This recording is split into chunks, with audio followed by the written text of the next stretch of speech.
Buen día, mi nombre es Joana Abril, pertenezco a la Escuela Superior Politécnica de Chimborazo, Facultad de Salud Pública, carrera de Medicina.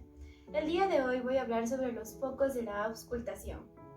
Antes de iniciar se dan las recomendaciones adecuadas, las cuales se le va a pedir al paciente que no realice ninguna actividad física que requiera esfuerzo, ya que esta puede alterar la presión arterial y aumentar la frecuencia cardíaca, el cual alteraría los sonidos durante la auscultación. Segundo, al paciente se lo coloca de cúbito supino. Tercero, se va a pedir de que la habitación en la que se realice la auscultación sea silenciosa para que los ruidos sean escuchados perfectamente. Ahora, no se va a arrastrar el estetoscopio sobre la superficie, ya que este puede crear sonidos adventicios. Si el paciente se encuentra incómodo o con escalofríos, lo recomendable es esperar hasta que se encuentre en un estado de reposo, ya que los movimientos pueden alterar los sonidos. Hay que escuchar despacio y detenidamente cada uno de los focos para detectar si existe algún tipo de anomalía en el lum-dum durante la sístole y la diástole.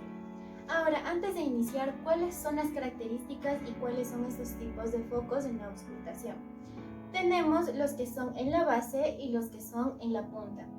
Los que son en la base vamos a encontrar el foco aórtico, el cual nos va a ayudar a determinar las proyecciones de los ruidos en las válvulas aórticas. Esto se va a encontrar en la porción suprasigmoidea de la arteria aorta. El foco aórtico está localizado a nivel del segundo espacio intercostal en el borde paraesternal derecho, en el cual vamos a auscultar de la siguiente manera.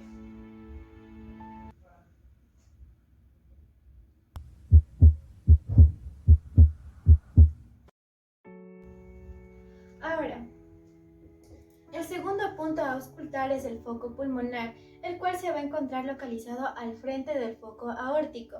Este se va a colocar en el segundo espacio intercostal en el borde paraesternal izquierdo, en el cual de la siguiente manera se lo puede auscultar.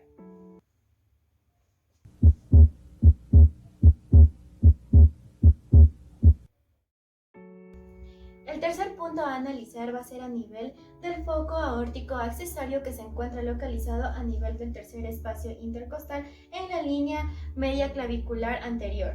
Ahora, este se va a proyectar hacia el ventrículo izquierdo, en el cual nos va a permitir analizar los fenómenos valvulares aórticos. Ahora, lo vamos a poder auscultar de la siguiente manera.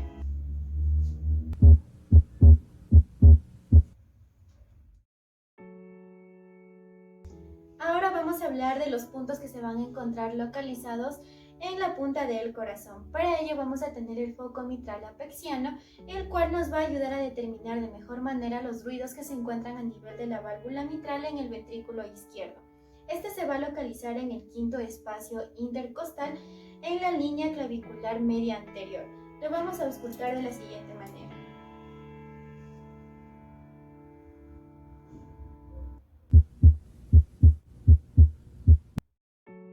Y el último punto a auscultar va a ser el foco tricuspidio, el cual se va a encontrar localizado a nivel del cuarto espacio intercostal en el borde inferior izquierdo external. Lo vamos a realizar de la siguiente manera.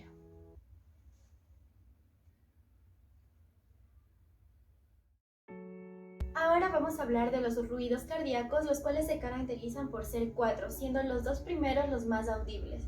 El primero se identifica por el cierre de las válvulas auriculoventriculares.